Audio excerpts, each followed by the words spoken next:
بسم الله الرحمن الرحيم. الصلاة والسلام على النبي الحبيب وعلى آله وأصحابه وسلم. أما دمنني على تغبر كما يمي جيهن الله ولمسيمي لا هرهن كرن لمسيم kan nema caman ɲini ala fɛ ka kisi caman ɲini ala fɛ a ko jidi ko caya nabi ɲuman ma min ye ale kanu ɲɔgɔn ye an'a sodenw sanimaw an'a ka sahabaw ani kisi la. فهذه قصيدة أنشأها المريد إبراهيم بلهاج النماغ. أقول ني قصيدة قلندية سينزي من توي إبراهيم بلهاج النماغ كبو كنغو زاوية له الضعيف الخاطر من جشونا ميري ولا فلن به في بحر الوافر. قصيدة أقلنا كبو بحر الوافر له أمده فيها خليفة الخلفاء بالتنك قصيدة كونو خليفة وخليفة لا ودي بويكوي ني محمد ولي الشيخنا صاحب البهاء alimini joli mandia ani chenya wotiki محمد ولد الشيخنا الخليفة العجيب مني محمد يمي شيخنا أحمد حماه الله الديني عليه خليفة مني مغقبكم بي مربي الأيتام والغريب عليه يتيمو لمن باي أن تنغر مانجو لمن باي أطال الله بقاءه أما ينسيتي ألفي أكا عدومني وكنا لجيا أنشلا وجعلنا الله مطيعين له أما يني ألفي أكا أنك لبطل با نماني أي آمين يا رب العالمين. فقلت نقول لهيب الشوق كانوا جليا تسمع منه كادا وسرنا يضيب قلبي أبن تشكون يلي من الأسد كابو وربا كانونا وي أنفا بويد كوي الذي علمي كانوا هو أصل حبي nga kanu belaje lasidi ودي علي لما منغصو أسغيتو نينكلو مدى kan kuloma jo anihu kabo ama minali maqami kabini joyro bawla maqamil awliya uye waliya joro de ya nasla kutubi ya nga kutubu din fa anta khalifatul khulafa'i muhammad wulu shakana no ya anfa buye koyi de khalifa ka khalifai ya nurana يا أونغا نورو يا سر الشيخي يا الشيخ وكغندو وشغنا أحمد حما أولاد كوي يا شغنا أحمد حما أولاد كغندو يا حب لبي يا حكلي أن الدشكون وككانو سبو لبو بك حكلي لبو أبيك الدشكون فني كنا يا حكلي أن الدشكون وكانو لواء أبيه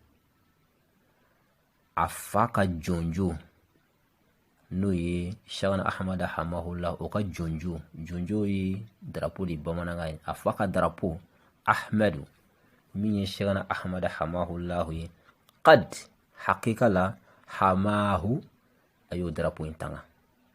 shagana ahmada hamahullah ay drapeau mi di anfa buyema ay drapeau aya tanga ka koloshi foi masoro wo fenda soro hamahu rabbi ندل مسا ودي شغنا أحمد حماه لهم تنغا من كيد العدو كبو أجوغو بلد لك الدبالما أما إن ألفه ألك أنفا بوية فانا تنغا كبو أجوغو بلد لك الدبالما ودين الله الله سبحانه وتعالى كدين والقرآن أن القرآن تشنتيجي رادن به أنفا بوية جندو ني وي واتي بي dine kwani koko buyi jene dun aye wa qur'ana ka kuma ka fe a jene dun aye abake ke chugo bele jele la ala bi jani aye chugo amina fana fi kulli anin wati bele jele la qala hasbi an fa buyi akoka wasani awasaba odi alai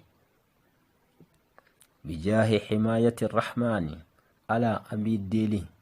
ni himayatu rahmani ulla horomai zidna ala aunjiri uluma nuri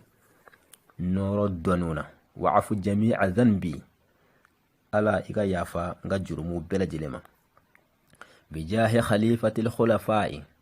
ala ambi deli ni khalifo ka khalifa ulla horomai no yan fa buye koy fatihan dalilika aunyi dalilila aziman naf'i dalil min nafakabun yanzi'u kulla hujbi min be nga hijabu belejele wuli kabo ni alache hijabu be awni alache ala ambani ni fe ni buye la horomai iga o hijabu wuli kabo ani alache jurmuni ala kota wuli hijabu minundo awni alache ala ake buye koso iga o hijabu wuli kabo awni alache wa akhtimu mbika sida ndafa bis salati alayhi nisoli ala kirabama dawman dumenina mudha'afatan min jidilembe walma min dublelembe min al maliki kabo masakaira ode ala kuyi al mujibi masaka minni jojabi masai ode ala kuyi allahumma salli ala nabiyil habibi kuma ni de kasiden koroye kuma bala akora bisaka fofo chugula minteni inshallah hamba akundala surunya no ni ala sunama. Assalamu alaikum wa rahmatullahi ta'ala wa barakatuhu. Bismillahir rahmanir rahim. Salatu wassalamu ala nabiyyil habibi wa ala alihi wa ashabihi wa sallim. Amba damnani ala to baraka mai mi jehin lawale masay mi la harahina kirangle masay kan nema chamanyini alafe ka kishi chamanyini alafe ako jidi ko chaya nabi mama mi ale kanu nyoy